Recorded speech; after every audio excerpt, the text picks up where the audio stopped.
Hi, I'm here with Brian Freeman. He's the CEO of Heartbeat. Welcome to my company story, Brian. Hi, thank you. Nice to be here. Brian, can you tell our audience a little bit about what Heartbeat is, what you do, who your customers are, number of employees? Give us an idea of the size of your company and what you guys are all about. So, Heartbeat is a marketplace product where regular, everyday consumers can become influencers for brands. We're about 14 people located in Los Angeles. Between 3 and 5 million in revenue after a few years in business, and our customers range from early stage companies, primarily in the direct to consumer space. So the think millennial female targeted brands, beauty, fashion, fitness, apps, service based products. Maybe that's a service based app, all targeting that millennial and Gen Z audience. And then we've got a huge block of entertainment customers, which kind of comes with the territory for LA. So It does. big movie studios, names I can't mention, but you'd recognize, and then also some awesome national retail brands like Dunkin' Donuts. That's great, Brian. So tell us a little bit. How does your company work? I mean, let's take Dunkin' Donuts if we could. So if they're a customer of yours, what do you do for them, and how does that all set up? What are you guys doing? So let me take a one step up just to kind of set the landscape for people. So the world of influencer marketing, which means people creating content on behalf of a brand on social media.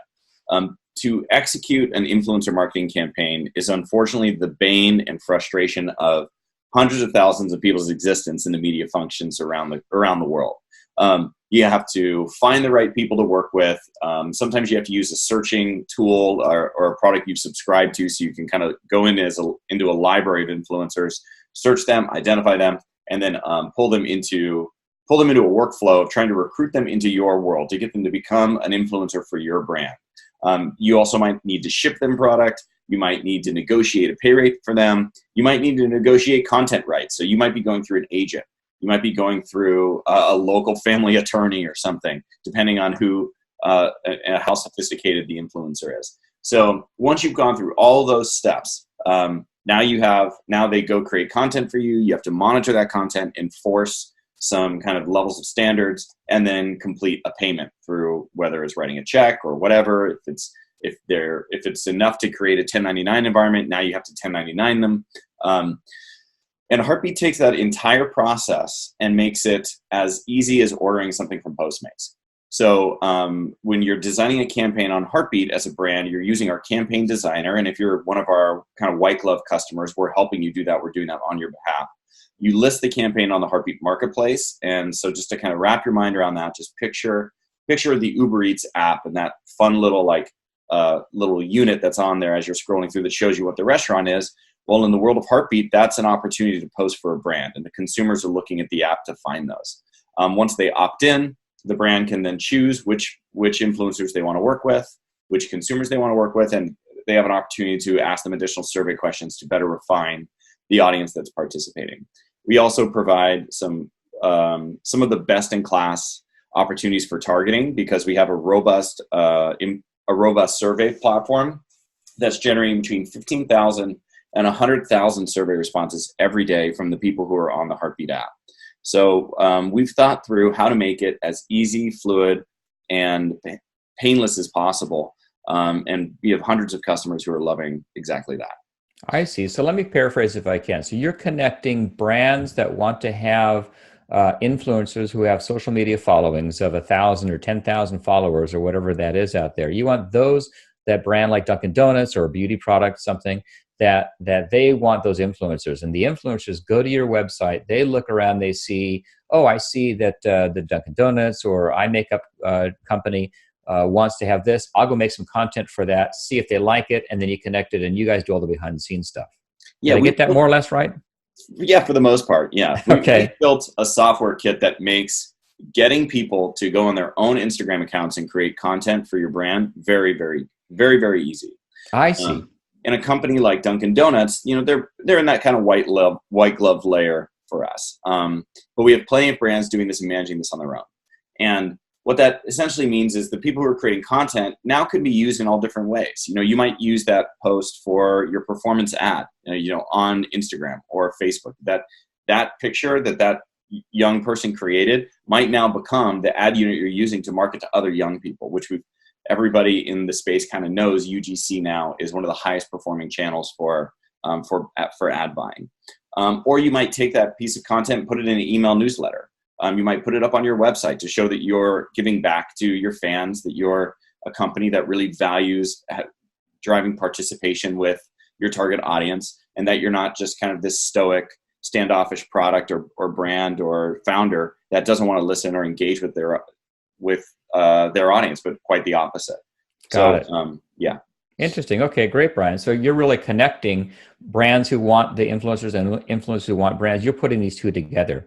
And Yeah. tell us, that may lead into my next question, Brian, which I think you know where I'm going. How did you get into this? What was your background to become this brand influencer dating service?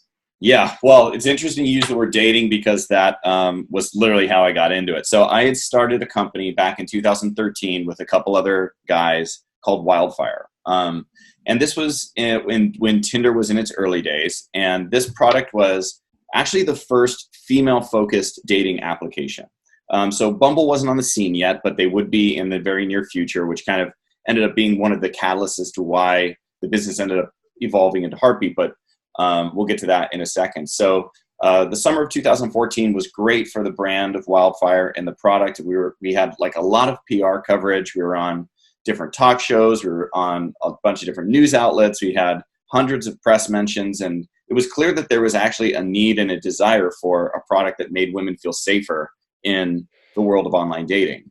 But it turns out there are other people who had that strategy in mind as well. And at the end of 2014, Whitney Wolf announced that she was starting Bumble, which was, a female-focused dating product, and that ended up taking a lot of the wind out of my sails as the CEO for fundraising. And the truth be told, I really didn't understand the world of dating the way that the people who were getting involved in it, like the Bumble founder, did. I mean, she was from Tinder and really understood the ins and outs and how expensive it was. I didn't have a clue. But we were good at grassroots marketing. So to grow Wildfire, we did this about 10 times. We were going on college campuses and getting sororities excited about the product, energized, and encouraging them to get as many people as they could get on the app as possible in a short window of like somewhere around 2 weeks. And the first time we did this was at San Diego State, and I'm from San Diego. I was living in San Diego at the time. And these young women at San Diego State went to Instagram to tell the world about this new product that they wanted them to try. And so it was this really cool new thing that I had never seen before, where a regular person who was not an influencer took a picture or a video and then wrote a little story in their caption as to why this brand was cool and why people should pay attention to it. And we found that we could get anywhere from 12 to 20,000 new users out of $3,000 or $4,000 invested in one of these college rollouts. Wow. And that's a big conversion ratio. Yeah, it was crazy. And when what you're up against is a $10 to $300 cost per install off of a Google ad, you see something like that and you get really excited. So we did that 10 more times, and each one of those initiatives ended up all being around how much Instagram content can we create during those programs. And so by summer of 2015, the company had done a lot of really cool college rollouts and had this great playbook for an offline strategy, but had not gotten enough traction and started to lose out pretty obviously to Bumble in the market. So my co-founders on that company ended up going back to their day jobs, and I was kind of still sticking around with like seeing what we could do with this. How do we turn this into something interesting and not lose the money that we had raised so far and the investment that those people had put into the business? And I took that offline strategy of the college rollout program and I started experimenting with an online version of it. I had used a program called MailChimp and then a Squarespace page, and we basically came up with a new video-based dating app that wasn't real, but it was an idea called Heartbeat. So we did some mock-ups for that. We built a brand around it. And so that website existed, and there was an ambassador program for it that mimicked a lot of the strategies we'd use on those college campuses. So you could get paid to post, and then we would, and essentially we got people excited about being part of a brand ambassador for this brand Heartbeat.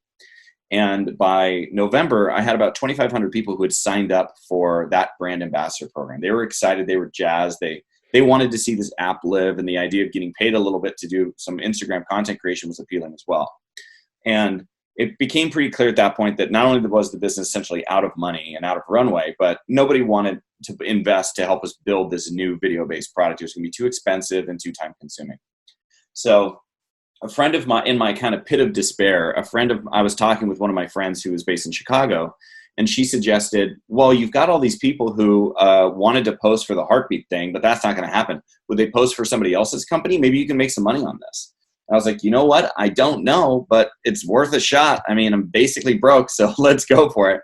So she sent out an email to some of her friends, and the next day I had 5 or 6 businesses in my inbox wanting to talk. Wow. So By the you've end got of a the friend next, in Chicago that you own a big box of chocolate to now, don't you? yeah, Don't you? she's awesome. So yeah, and by the end of the second day, we had 15 more. So there's a real demand for that. And in January, I met, or late December, I met the co-founder now of Heartbeat. And she ended up joining the company as a consultant, and then we brought her on as a full co-founder a little bit later in the year.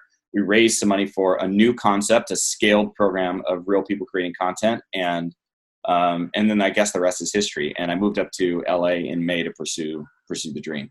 Wow, that's a great story, Brian. So you really did literally take from a dating service and really pivoted the dating. Instead of a boy meets girl, it's really a boy and girl meet brand, and brand meet boy and girl. That kind of thing is where it's going, it sounds like, and doing very successfully. Yeah, and one of the things that we saw, one of the things that like came over very organically from the dating concept was the need for people to share data with the service in order to get value out of it. So like you have to put personal information into a dating product, or else you're screwed. I mean, you have to do it. So we had as a standard asking people to give us 10 to 15 points of personal information, which translated as being something that we considered table stakes when asking people to join an influencer platform. Interesting. Which created a really robust targeting database for creating very targeted and value-driven campaigns for brands. So, Brian, describe, if you can, right today, your ideal client. You have 2 clients, don't you? You have the influencer and you have the brand. Are you going after both those 2 markets together tandemly, or how does that look? Or what's your best? Who do you want to get? Yeah, I mean, it's in a double-sided marketplace model. You got to get both. So we're constantly running programs to attract new consumers to the platform and get them into our world and exposed to the idea of getting paid to post for a brand. And then on the brand side, it's our ideal target customer is generally millennial and Gen Z focused, so looking to target people under 35. And that could range from a beauty, a health and wellness, a fitness product, a fashion product, to again like an app that's designed to make the lives better of somebody in that age block. Typically in the U.S., we're almost exclusively in the U.S. right now, and then big entertainment companies. So we actually have a very wide wide net that we cast for the types of brands who can work with Heartbeat. That's great. And that variety is kind of something that we need. We want to have a vibrant, a lot of opportunities that are diverse on the platform, so people can feel like they've got a lot of choices. Well, it sounds to me, the way you described at the beginning, that you've really scaled up quickly. It's working. You're doing something right, and so now it's just a matter of keeping doing it to those, like you said, dual audiences, dual markets out there. That's right. Yeah. So, Brian, if I can right now, I ask everyone who comes onto the show in My Company Story, every entrepreneur I talk to on this talks about they've all had challenges and they've all had hardships and adversities that they've had to face in their life, in their career. Can you tell us a little bit about what's happened in your past that you'd like to share with other entrepreneurs like yourself? Yeah. I think the entrepreneurial journey is not an easy one. So I think that there is a lot of buzz around being an entrepreneur these days, and it's seen as kind of the positive alternative to a desk job. But some people sometimes don't realize what they're getting into when you're signing up for a life where you eat what you kill. And so to that effect, there's been a lot of ups and downs with the company. Cash flow, sometimes we've gotten in the past to a point where we weren't going to make payroll, and a payment comes in at the very last second, and we're able to do it, and it's literally terrifying, and you're telling your staff like we may not exist in a week, and you end up losing people. And so there's there's been a number of instances like that over the years. I mean, the first time we ran out of money in the company was in 2015. The second time was in 2017 when a customer went bankrupt, owing us $100,000 when $100,000 was 6 months of runway for the company at the time. That's a big hit. Yeah, we thought they were going to pay all the way up until I think we ended up getting down to $1,100 in the bank account with. So what did you do? I mean, here you are, you've got $1,100 in the bank account. You've got people that need to get paid. You've got vendors. I mean, and a guy goes bankrupt on you that owes you so much money. What do you, as an entrepreneur, a business owner, what do you, besides sweating buckets, what do you do? So I scrambled to, and it's not like I didn't see something coming. It was a hard hit, and everything kind of like hit at the same time. But the thing is, if you're in a tech startup, you always got to be in the mindset of raising money, because there's almost no amount of money that's enough. And whatever money you get, it tends to spend itself. That's just kind of the nature of it. So in that scenario, I had been kind of keeping the investors updated on progress. And we were looking at joining an accelerator program called TechStars, which we ended up joining. But we hadn't fully got into it yet. So it ended up being a combination of a lot of hustle on trying to get some investors to re-up and put some additional money in. That ended up happening. We ended up closing about $300,000 over the next 3 months, including some money from TechStars, which then bridged us again until the end of the year. And we hustled our butts off to get some more clients in. And we ended up changing the office we were in and moving into the co-work space to reduce costs. We renegotiated some of our vendor agreements that we knew were kind of high burn vendor agreements, and extended those out over longer periods of time. We called the people who we owed money to and told them we were going to be paying them in increments. So that's, you just scramble to make it happen. I mean, it wasn't fun. And then one of the other things that we had to do, which actually was a fantastic forcing function, was in order to raise money, you've got to have a cool story. You can't say, hey, we're doing the same thing the same way, and we just need a little more money because a customer didn't pay us. That people see that as putting good money after bad. So right. You've got to come up with something new and innovative and unique. And I essentially locked myself in my office for a weekend and came out of it with a new deck that was told the story of a self-serve marketplace. So before that, we had a kind of a tech-enabled services business of creating content for brands through these regular people, but we didn't have a big vision for what this could be that was clear. The idea that we were faced with death and the fact that I had to come up with something interesting forced me to get, really introspective on like, what is the ideal thing here? What do I think is going to be really exciting? What would I invest in? And on the other side of that, it was a story and a vision for a marketplace where you could create, millions of dollars of value every day, and you didn't have to have staff kind of executing on it by hand.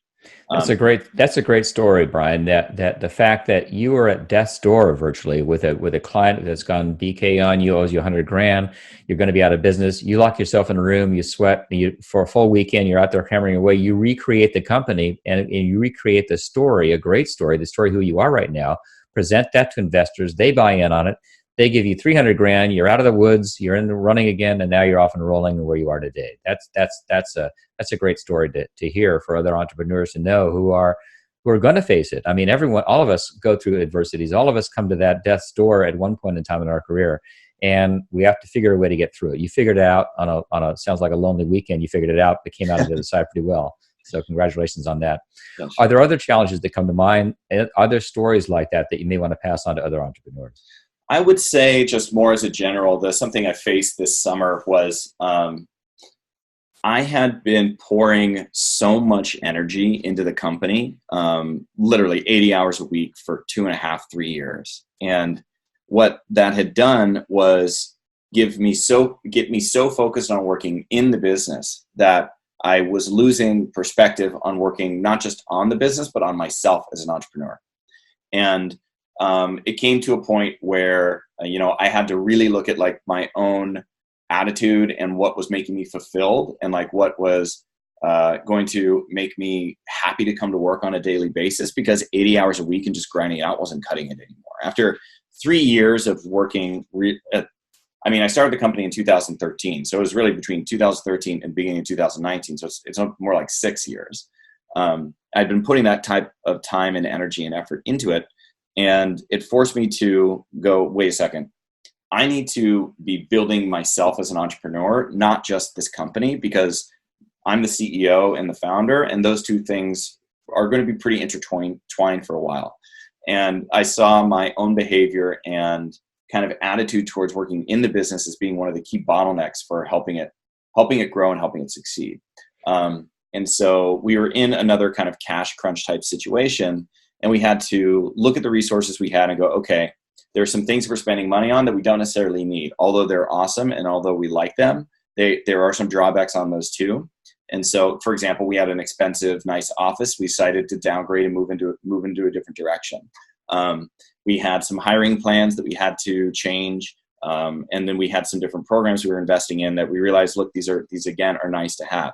So a combination of personal introspection and getting really clear with what's going to drive baseline results that are going to make this company something that can be acquired one day, something that can raise a Series A one day, and not just focusing on like the 1 to 2 weeks right in front of you, but really thinking long term on things. Yeah, that's great. And I think you said it very well. So many guys and girls get caught up in working in the business, not on the business. And I know we spoke earlier, you're involved in a Vistage group right now, which, as you know, I'm a chair of Vistage, and you're in Jed Daly's group. And Jed is a fantastic chair. Really, shout out to Jed and anyone who's involved in Vistage. He's a wonderful chair to have. You're very lucky to be in his group. But I imagine that's part of what you're getting in stepping away from your business, aren't you? From getting that 30,000 foot view and stepping away for a day, for a couple of hours here and there, and really stepping back and thinking about what direction to go. Can you talk a little bit about that? Yeah, absolutely. I mean, when I first sat down with Jed, one of the parts of the pitch for Vistage was we have a lot of entrepreneurs who come to us, and the standard way that they live is trying to be all things in an organization. And he's like, no kidding. I had a guy who came through Vistage, who I met, who had 40 direct reports at one point, and his company was doing 10 million plus a year in revenue, but he had 40 direct reports, and he thought that was normal. He didn't take any vacation time. He didn't do that kind of thing. And, there are some elements of that rang true for me. I had built the company up from the ashes now a couple times. Sometimes it felt like if I just let something go, that it just wasn't going to get done, or something along those lines. And at the end of the day, all you're doing is eroding the success of your business by having that kind of attitude. And so what spoke to me immediately when I sat down with Jed was that there is a group of people out there who had figured out how to elevate out and be not just a great CEO for one company, but for multiple companies at a time. And there's ways to build value personally and in your organization by doing less. Just by doing the right things less, or doing the right things more and the wrong things less. And they'll help you point out what those are. Yep. So I found it extremely valuable so far. And there's also something to be said for fellowshipping with other entrepreneurs who are going through challenges that you just don't face unless you're at the top. Yep, well said. And that's precisely why I love doing what I'm doing, putting guys together like you and like what Jed's doing with people like you and your peers in your Vistage group. It's a needed place out there for guys who are not, because it's lonely at the top and you have to step away and do your own thing and learn from really smart people like yourself. So absolutely. Well, Brian, thanks so much for being on the show. If anyone wanted to get a hold of you, what would be the best way to do that? So anyone can email me at brian@heartbeat.com or shoot me a note on LinkedIn. I'm super active on LinkedIn. Great. Okay. Well, Brian, thanks so much for being on My Company Story. We look forward to following your great successes. Absolutely. Thanks. Thanks, Brian. Hey, thanks for listening to My Company Story. We have new episodes coming out every week, so please subscribe if you like this. And if you'd like to hear previous episodes, you can go to mycompanystory.com or wherever you listen to your podcasts. Also, if you or someone you know would be interested in coming on the show, please email me at don@burge.com. Thanks for listening.